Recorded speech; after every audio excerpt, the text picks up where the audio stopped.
2026 தேர்தலில் வந்து வெற்றி பெறத்துக்கு அதிமுக என்ன மாதிரியான வியூகத்தை கையாள இருக்காங்க? 2026 திமுக நாடு கடத்தப்படும்.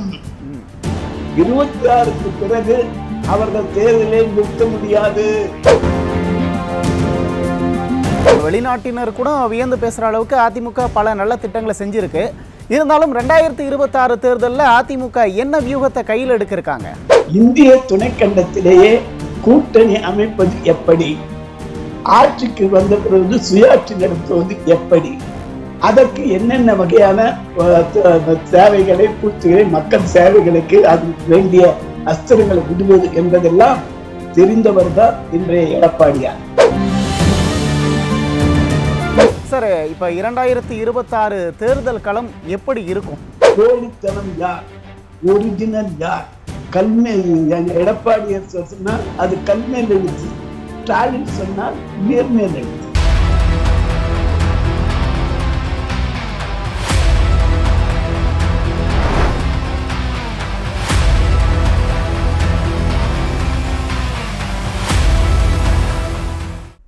நேயர்கள் அனைவருக்கும் வணக்கம். இன்றைய சொல்லியடி நிகழ்ச்சியில் அதிமுக முன்னாள் சட்டமன்ற உறுப்பினர் திரு சமரசம் நம்மோடு இணைந்திருக்கிறார். அவரிடம் பேசலாம்.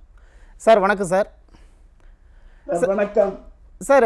2026 சட்டமன்ற தேர்தலில் அதிமுக வெற்றி பெறும் அப்படின்னு எதிர்க்கட்சி தலைவர் உட்பட அரசியல் நோக்கர்கள் பலரும் சொல்லிட்டு இருக்காங்க. 2026 தேர்தலில் வந்து வெற்றி பெறத்துக்கு அதிமுக என்ன மாதிரியான வியூகத்தை கையாள இருக்காங்க சார்? 2026 தேர்தலில் அனைத்து இந்திய அண்ணா திமுக கழகம் தமிழகத்தில் ஆட்சி அமைத்து காட்டும் என்பது உறுதியான விஷயம். அதுக்கு எந்த விதமான சந்தேகமும் கிடையாது. ஏனெனில் இருக்கின்ற கட்சிகளிலேயே முதன்மையான கட்சி அனைத்து இந்திய அண்ணா திமுக.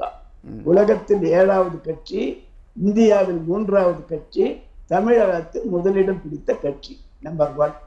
இரண்டாவது, தமிழ்நாட்டில் நடக்கக்கூடிய தேர்தலில் மக்களுக்காகவே தன்னை அர்ப்பணித்துக் கொண்ட கட்சி, அதனுடைய தலைவர்கள், அதனுடைய ஆட்சி என்பதை நிரூபித்திருக்கிறோம். அண்ணாவானாலும் சரி, எம்ஜிஆர் ஆனாலும் சரி, அம்மாவானாலும் சரி, எடப்பாடியார் ஆனாலும் சரி, அவை அத்தனையும் வறுமை கோட்டுக்கு கீழே ஒருவரும் இருக்கக்கூடாது என்பதை அடிப்படையாக வைத்துத்தான் அண்ணாவிலிருந்து எடப்பாடியார் வரை எல்லா காரியங்களும் நிறைவேற்றி இருக்கிறார்கள். எந்த விஷயமாகவும் சரி. ஆகவே அண்ணா திமுக கழகம் 2026 வெற்றி பெறுவது உறுதி. அது அதனுடைய முக்கிய எண்ணமே, பிரகடனமே, தேர்தல் அறிக்கையே. எடப்பாடியார் 2026 முதலமைச்சரானால் வறுமை கோட்டுக்கு ஒருவரும் இருக்க மாட்டார். புரியுது சார். இப்ப 2026 தேர்தலில் வெற்றி உறுதி அப்படின்னு எப்படி இவ்வளவு ஆணித்தரமா சொல்றீங்க? காரணம் நம்ம சர்வீஸ் தான். நாம என்ன இதுவரை செஞ்சிருக்கோம். இப்ப அண்ணா எடுத்தால் தமிழ்நாடு இந்தியாவிலேயே நாடு என்ற பெயரில் ஒரு மாநிலம் இருக்கிறது என்று சொன்னால் அது தமிழ்நாடு தான் நம்பர் 1. இரண்டாவது, புரட்சி தலைவர் எம்ஜிஆர் என்றால் சத்துணவு திட்டம். இந்தியா மட்டும் இல்ல, உலகமெங்கும் பரவிய ஒரு மிகப்பெரிய ஒன்று. விஓக்களா இருந்தவங்க ஜமீன்தார்களும் ஒரு குறிப்பிட்ட சாதியினரும் குறிப்பிட்ட மட்டுமே வில்லேஜ் முனிசிபல் ஆபீசர் என்று இருந்ததை எல்லாம் அடியோடு ஒரு கத்தியின்றி, ரத்தமின்றி, யுத்தமின்றி போர்கள் செய்து வெற்றி கண்டவர் புரட்சி தலைவர் எம்ஜிஆர். புரட்சி தலைவர் எம்ஜிஆர் தான் அதிகாரத்தை சேரிக்கும் கீழே இருக்கக்கூடிய கடைசியில தொண்டனுக்கும் போய் சேர்த்தவர். அந்த அடிப்படையில் அவரது எல்லா பிரச்சனை எதுவாக சொன்னாலும் சரி, எல்லாமும் அது மக்களை போய் சேர்ந்தது. அதே போலவே புரட்சி தலைவி அம்மா அவர்கள் எந்த அளவிற்கு உயர்ந்து எங்கிருந்தாலும் அவர்கள் எண்ணமெல்லாம், உடம்பெல்லாம், உள்ளங்காலிருந்து உச்சிலிருந்து பர்த் டு டெத் நான் எடுத்துக்கொள்கிறேன் என்றுதான் தொற்று குழந்தை திட்டம். அது வேற எந்த அம்மா உணவகம், வேற அவர்களுக்கு தாலிக்கு தங்கம், எந்த பிரச்சனையாக இருந்தாலும் சரி ஏழைகளுக்கு, எளியவர்களுக்கு, இல்லாதவர்களுக்கு போய் சேர வேண்டும். இந்தியா அது மட்டுமல்ல, அமெரிக்காவின் வெளியுறவுத்துறை அமைச்சர் ஹிலாரி கிளின்டன் அவர்கள் இந்தியா வந்தார். இந்தியாவிலிருந்து தமிழ்நாடு வந்தார். தமிழ்நாட்டிலிருந்து பாய்ஸ் கார்டனுக்கு வந்தார். உங்கள் திட்டங்களை தாருங்கள், நான் அமெரிக்காவில் நிறைவேற்றுகிறேன் என்று சொன்னார். ஆகவே உலகம் வியக்கக்கூடிய திட்டங்களை போட்டது அதிமுக. புரியுது சார். இப்ப வெளிநாட்டினர் கூட வியந்து பேசுற அளவுக்கு அதிமுக பல நல்ல திட்டங்களை செஞ்சிருக்கு. இருந்தாலும் 2026 தேர்தலில் அதிமுக என்ன வியூகத்தை கையில் எடுக்கிருக்காங்க? புதியதாக சீமான், விஜய், வேற மற்ற திருமாவளவன், தேமுதிக எல்லாம் நான் முதல்வராக வரேன்னு சொல்லல. அவங்க எல்லாம் யாரோடாவது சேர்ந்து செய்யணும்னு நினைக்கிறாங்க. 3 பேரா 4 பேரா என்பதுதான் விஷயம். அது மட்டுமல்ல, அதிமுக எது எப்படி இருந்தாலும் புரட்சி தலைவர்மா தனித்து நின்று மோடியார் ரேடியா என்று வென்று காட்டியவர். அந்த இயக்கம் அதிக அளவிலே வாக்குகளை கொண்டிருக்கிறது. கூட்டணி அமைக்கும். யார் யார் எங்களோடு வருகிறார்களோ அவர்களுக்கு நல்ல எதிர்காலம் இருக்கிறது. புரட்சி தலைவர் எம்ஜிஆரின் கருணாநிதி எதிர்கட்சி தலைவராக இருக்கக்கூடாது என்று எண்ணினார். சுப்பிரமணியம் என்ற காங்கிரஸ்காரரை எதிர்கட்சி தலைவராக்கினார். அது எம்ஜிஆர். அம்மா அவர்கள் கருணாநிதி எதிர்கட்சி வரிசையில் உட்காரக்கூடாது எண்ணினார். கேப்டன் விஜயகாந்த் அவர்களை எதிர்கட்சி தலைவராக்கினார். அது புரட்சி தலைவி அம்மா. அதிமுக கழகம் வகுத்த வீதம். புரியுது சார். இப்ப 2026 அதிமுக தான் வெற்றி பெறும் அப்படிங்கறத எண்ணிதான் இவங்கெல்லாம் வந்து அதிமுக கூட கூட்டணி அமைக்க விரும்புறாங்களா? இவங்க மட்டும் இல்லைங்க, பலர் இன்னும் யோசித்துக் கொண்டிருக்கு. எப்படி என்னது இந்த நிலையில் நாம் வந்தால் சரி வரும். இப்ப சீமான் பல வருஷமா போட்டி போடுறார். ஒரு எம்எல்ஏ கூட உள்ள போல. என்ன பிரயோஜனம்? இப்பவே அந்த கட்சி மீது பல்வேறு குற்றச்சாட்டுகள் வந்துடுச்சு. அந்த கட்சி பல்வேறு குற்றத்திற்கு ஆளாகிறார்கள், பல்வேறு சட்டவிரோத செயலில் ஈடுபடுகிறார்கள் என்றெல்லாம் வருகிறது. இப்பொழுது இருக்கின்ற திமுக ஆட்சி என்பது ஒரு குடும்ப ஆட்சி. அது கள்ளச்சாராய ஆட்சி, அது கஞ்சா ஆட்சி, அது கள்ள லாட்டு சீட்டு ஆட்சி, அது சட்டவிரோத செயல்களின் மொத்த ஆட்சி. அந்த ஆட்சி இருக்கும் வரையில் நாட்டில் எந்த எது நல்லதும் நடக்காது.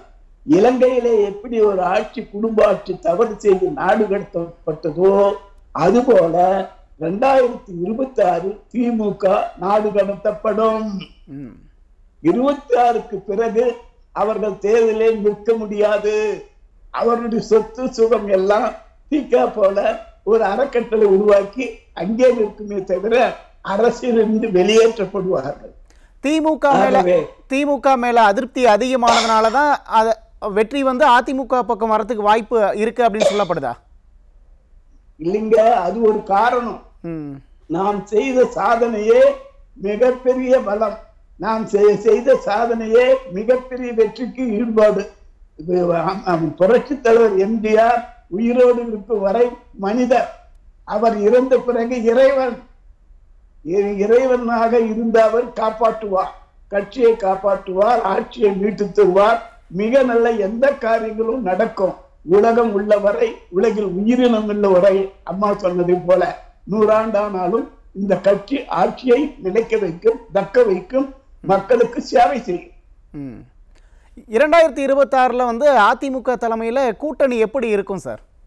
சார், அண்ணாவும் ராஜாஜியும் காயிதே மில்லத்தும் மாப்போ சிவஞானமும் மூக்கையா தேவனும் ஆதித்தனாரெல்லாம் சேர்ந்து ஆட்சி அமைச்சாங்க. ஆனால் அண்ணா தான் ஆட்சி அமைச்சார். அத்தனை பேரும் மாப்பிள்ளைக்கு போன தோழர்கள் எல்லாம் மாப்பிள்ளையா உட்கார முடியாது என்பது போல. ஆகவே தமிழ்நாட்டில் இந்திய துணைக்கண்டத்திலேயே கூட்டணி அமைப்பது எப்படி, ஆட்சிக்கு வந்த பிறகு சுயாட்சி நடத்துவது எப்படி, அதற்கு என்னென்ன வகையான சேவைகளை பூர்த்திகளை, மக்கள் சேவைகளுக்கு அதுக்கு வேண்டிய அஸ்திரங்களை விடுவது என்பதெல்லாம் தெரிந்தவர் தான் இன்றைய எடப்பாடியார். ஆகவே அந்த அளவுக்கு 2026 எடப்பாடி விரும்புகின்ற அஸ்திரம் ஸ்டாலினுடைய கழுத்தை அறுத்து சென்று ராகுல் காந்தி கையிலே விட அவர் தலை சுக்குநூறாக போகும் என்பது நடக்கக்கூடிய அதிசயம். அவர் எப்பொழுது 67 காங்கிரஸ் ஆட்சி காலாவதியானதோ தமிழ்நாட்டில், அதுபோல் இனி இந்த திமுக ஆட்சி காலாவதியாகும் எடப்பாடியார். அந்த எடப்பாடியாரும் இன்றைய தினம் அண்ணாவின் வழியில், எம்ஜிஆர் வழியில், அம்மாவின் வழியில் தன்னை முழுமையாக உருவாக்கி கொண்டார். அந்த முழு சக்தியும் அவர்கள் துணை நிற்கக்கூடியவர்களும் மட்டுமே தான் ஆட்சி செய்ய முடியும் எதிர்காலத்தில். சார், இப்ப 2026 தேர்தல் களம் எப்படி இருக்கும்?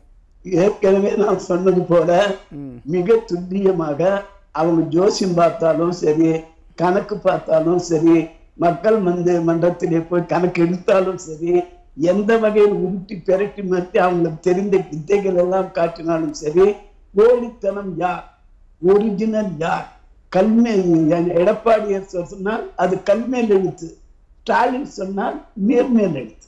புரியுது சார். நேரத்தை செலவிட்டு கருத்துக்களை பகிர்ந்தமைக்கு மிக்க நன்றி சார். மகிழ்ச்சி, நன்றி. நேயர்களே, மற்றும் ஒரு நிகழ்ச்சியில் சந்திப்போம். நன்றி, வணக்கம்.